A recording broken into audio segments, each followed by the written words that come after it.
that you bring up the Rapidain and the Rashid. Well, who was talking to them yesterday was Alawi, finance minister. They had a meeting with the undersecretaries of the ministries, general directors of taxes and customs. And that's a big thing. We just saw that with the taxes and customs with the Kurdistan region.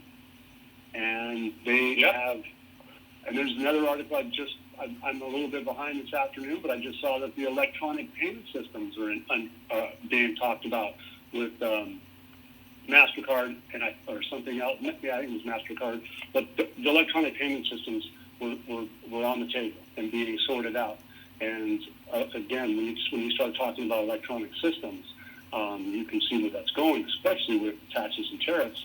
It gets us back to the level playing field that everybody wants to have. And that's going to be divvying up monies, the 50% for the taxes and tariffs, at least for the Kurds borders. And who's going to be in charge of doing some of that stuff? Sounds to me like the Rashid and Rapidain banks will be part of that.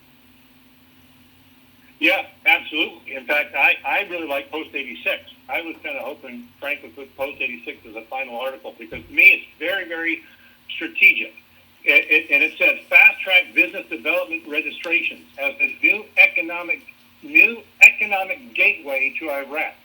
The ministers affirmed the electronic program will lead to speedy completion and transparency in dealing and creating a solid and sophisticated databases. This is for the Baghdad Chamber of Commerce, that's Baghdad, yep, and the federations of chambers of commerces. So I looked at who are the Federation of Chambers of Commerces. Listen, the IBVC. Listen, family. So I looked it up here, and I looked at many of the members of the IBVC. And that I thought, okay, I thought Al Nasser Insurance Company, woohoo, Basra Engineering Group, okay. But then I scrolled down. Ernst & Young, Exxon Mobil, GE, who else is here? National Bank of KPMG, the International. I mean, these are big name companies. British Petroleum. These are big name members of this Chamber of Commerce. So what this is this is the mechanism by which they can fast track business and outside international investors into Iraq. Yep. That's why Post 86 is so critical. Because that is all of a sudden they are now fast tracking the international investors. Why? Why now? Because I think it's reconstruction is coming. Exactly. Yeah. So we got Kathini Cleaning House in Post 44. We've got all these chambers of commerce, and we're fast tracking the international investors in Post 86. We've got Post 123, where what we always know that the Kurds are America's kind of favorite son. And then we've got all of those new positions. Oh, there's also, Post 100. They're moving forward with a lot of these names and putting them in front of the judiciary for punishment for crimes that we all are aware of. So, yeah, with all this stuff, I'm just very, very excited about what's happening. And it's all happened so quickly, and we are still within the 30-day timeline of when Kathini was in the U.S. All this has happened in less than 30 days. At the same time, Trump has followed through with his part in reducing the amount of our presence in Iraq, which was obviously one of our negotiation points. So, to me, a lot of excitement is going on here. And those are just the things that we picked out today. But if we go back a few days, it just keeps getting better. Yeah. Another thing that is good, too, is that we see that Kadhimi has been fighting the corruption tooth and nail. And his actions by probably replacing the integrity minister today shows us that, and on the back of al-Sistani talking about corruption, and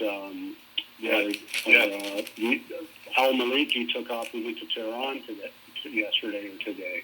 And so he's going there for sort of unknown reasons. But the interesting thing was that Kadhimi was going to open up some files And who knows, speculation, but the fact remains is that Malaysia is in Tehran, and there's some files that are going to be opened up. And so hopefully they'll sort that out. But that's probably a good thing because it's showing us that the Iranian influence is waning.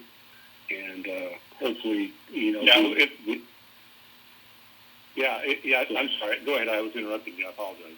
No, you're fine. No, jump right in anytime. No, if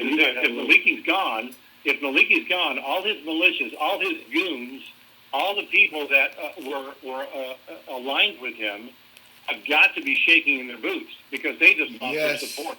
They just lost their backbone. Yes. And so that's why I think if you look at all these, they start putting these files out to the judiciary, and they just replace a guy, who's going to go after them.